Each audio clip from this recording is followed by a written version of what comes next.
And this is what we have. Diffusion coefficient is mRT. Of course, we have this term for general case, if it's not dilute, if it's not ideal. Okay? And if we are dealing with so-called radioactive tracer, which is the stuff that you put it in that constantly give out radiation, but chemically the same as the other isotope. Okay? If we assume the radioactive tracer of B would have the same mobility, which is a reasonable assumption. The atom size pretty much the same, valence pretty much the same. Then we can write dB diffusion coefficient star for radioactive tracer would be equals to MB star mobility for that tracer element times RT. But if the mobility is the same as the non-radioactive tracer, it would just be MB times RT. Okay? And we are going to define a so-called thermodynamic factor, which are all the terms lumped within this bracket. Thermodynamic factor F would be 1 plus the partial differential of natural log activity coefficient was divided by the natural log of molar fraction. For B, it's actually, we can prove it's the same as A, just the crossing term. Okay, then the so-called intrinsic diffusion coefficient. Intrinsic, that describes the random motion of the atom. Diffusion coefficient, which is D, would be, we just rewrite this equation from top to here. MBRT, within the bracket, we define it as our so-called thermodynamic factor. The first three terms, MBRT, would be just dB, the tracer a diffusion coefficient. Then it will be just the dB star times F. I'm just rewriting the same relationship, replacing whatever within the bracket by this F factor, so-called thermodynamic factor. And this factor depends on where I'm talking about, the location, the relative concentration. Similarly, we can write the same equation for dA. For a given system, we have A and B, XA and XB. We can write the same equation for dA equals F, which is the same. We can prove later these two are the same, times dA star. What is dA star?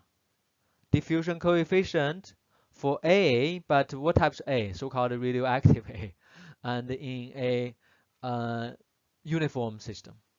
Okay, and then the so-called system interdiffusion. For a AB system, interdiffusion coefficient, inter, which is describing the system, d delta would be crossing term, dAxB plus dBxa, and now we're going to replace dA as dA star F, dB as dB star F, and we put F in the front. We're going to have so-called interdiffusion coefficient defined in this way. Okay? Questions? For a given system, if XA and XB are fixed, the delta is a single number, and it's given in this way. Okay? So you probably got a little bit confused. It is confusing. We have three so-called diffusion coefficient that we give here. One is dB star. We're talking about what? dB for the so-called solute atom B. Star is so-called tracer, or sometimes we call it self-diffusion coefficient, which is the diffusion coefficient in a read to yourself uniform system, chemically uniform system. Of course, if B is impure B, that has no problem, right? B impure B, that has no problem. But sometimes we may see the situation that B is not in pure B, but in uniform alloy. We can also get a number. Okay. And this dB star, as what we proved before, is MB mobility term times RT. And it's also called for self, which is okay. We assume the tracer, the radioactive tracer, would have the same mobility as the non-radioactive tracer. But these things are for chemically uniform system. Chemically completely uniform system. dB, people call it intrinsic. That's the term that is describing the random motion of B elements in a system that has difference in concentration, which is in reality what quite often we are concerned with. But we would have different number for A and B. dB is for B, dA is for A, and it's for describing the system due to pure Brownian motion with respect to your moving lattice plane, your marker, when the system has so-called concentration gradient. When in reality you are dealing with concentration gradient. Okay? And dB would be mobility RT times the thermodynamic factor. And the first three terms we can lump together as the tracer diffusion coefficient. Okay? And the thermodynamic factor, we have defined it before. F is the 1 plus the partial differential term. And for dilute solution, which means XB is 0, XB goes to 0, dilute, or ideal solution, which means gamma B is constant, is 1. Gamma B, for all these situations, gamma B is a constant. Okay, and because gamma B is a constant, dB in this case would just be the same as dB star. In this case, dB would be dB star. Okay? And finally, the delta, the interdiffusion coefficient. That's for a given system. We have a fixed A, fixed B. The d delta would be a fixed number. And we have only one number for a given XA, XB. XA, remember XA and XB add up to 1. Okay? And of course, when XB goes to 0, dilute solution, very dilute solution, then the d delta would approach dB controlled by the very dilute one, and in this case, dB is also the same as the radioactive tracer.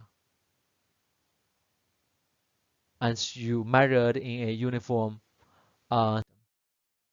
Okay, so again, let's look at one example. We are looking at copper, nickel. They form uniform solid solution, single phase at a high temperature. Okay, and we are plotting several things. D delta is the, what is D delta? Yeah, so-called interdiffusion coefficient for the entire system. Okay, and DCU, D nickel, and I are the so-called intrinsic diffusion coefficient. And the d delta is just, you can view it as a number that describes the system, and is determined by the somewhere between the so-called intrinsic for copper, intrinsic for nickel. Okay, and this dB star, in this case, the copper star, okay, it's for a tracer diffusion coefficient. You get it in uniform pure element. For example, you got putting copper locally inject the copper radioactive tracer, you get this number for copper, for pure copper. Okay? The interdiffusion coefficient, this one, and we'll talk about that later, is determined by so-called Boltzmann-Montanaro method. We can get it in a specific way for a given system, delta. And for any fixed concentration, let's say 0.4 or 40% of nickel, we would have a single number for this entire system. Okay, and this number is coming from both the A term and the B term, copper and nickel, so-called intrinsic diffusion coefficient that describe, okay, how each of these elements would move, diffuse, due to pure Brownian motion in a system that has so-called concentration gradient. And these two are going to be calculated using the so-called your two-Dawkins equation. Your two-Dawkins equation. You first solve for interdiffusion coefficient and measure the velocity. And with these two, you can calculate the dB and the dA. Well, the Dawkins equation, which we gave here. Okay?